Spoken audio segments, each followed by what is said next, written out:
What if you could take an entire century of scientific progress and just cram it into a few years? It sounds like science fiction, right?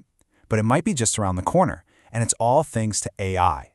Today, we're going to dig into a really fascinating idea from the AI company Anthropic that suggests science is about to hit an acceleration we can barely even imagine.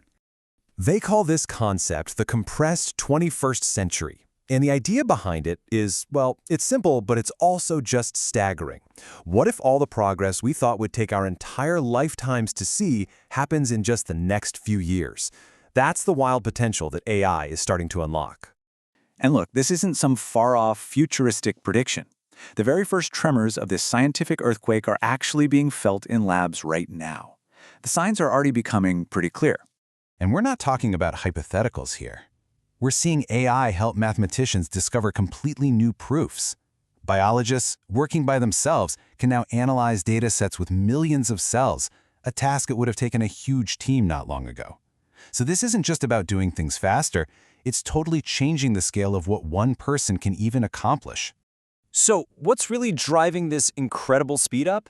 Well, it boils down to a massive leap in what our tools can actually do.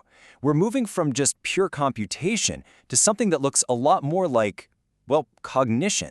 And this right here is the critical shift. For decades, computers were our ultimate number crunchers. They handled computation, plain and simple. But AI, it's different. It's starting to take on parts of cognition, the thinking, the reasoning that used to be a strictly human job in the research process. And the knock-on effect of this is just massive. I mean, when a machine can handle some of the thinking, the years of specialized training that people needed to do that work are no longer the main bottleneck. It means really complex science can get done faster and cheaper, which completely changes the economics of discovery. So a really helpful way to think about these new AI models is to imagine them as a new kind of research assistant. Anthropic has this great analogy for it: the AI grad student, a brilliant, tireless, but also kind of flawed collaborator.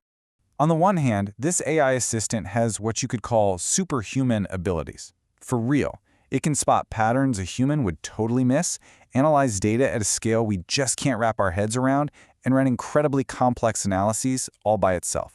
It's a massive force multiplier for any researcher. But, and this is a really big but, it is far from perfect. It can confidently hallucinate, which means it literally just makes up results that are completely false. It can also be sycophantic, which is a funny way of saying it tells researchers what it thinks they want to hear instead of the hard truth.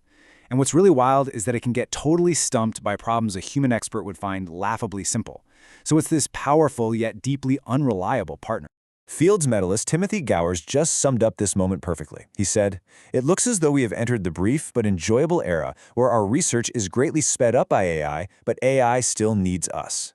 We are in this fascinating, weird sweet spot where AI is a huge accelerator, but it absolutely 100% still needs human guidance and intuition." So this new reality, this kind of human-AI partnership, it brings up some really profound questions. And not just about the tech, but about the very culture and practice of science itself. This raises a huge question for how we teach people. I mean, how do you train the next generation of scientists? If an AI can do the tedious tasks that a PhD student used to spend years learning, what skills should we be teaching them instead? The whole model of scientific apprenticeship is suddenly up for grabs. And then there's the whole crisis of trust. Science is built on being able to reproduce results. But if a key part of the research is done by a black box AI that can just invent facts, how do we ever verify the results? How do we maintain any trust in scientific papers? And that brings us to an even more philosophical question, really about identity. If the AI is doing more of the hands-on doing of the research, does the scientist's role just become more of a manager, a director of a team of AI agents? What does it even mean to be a scientist in that world?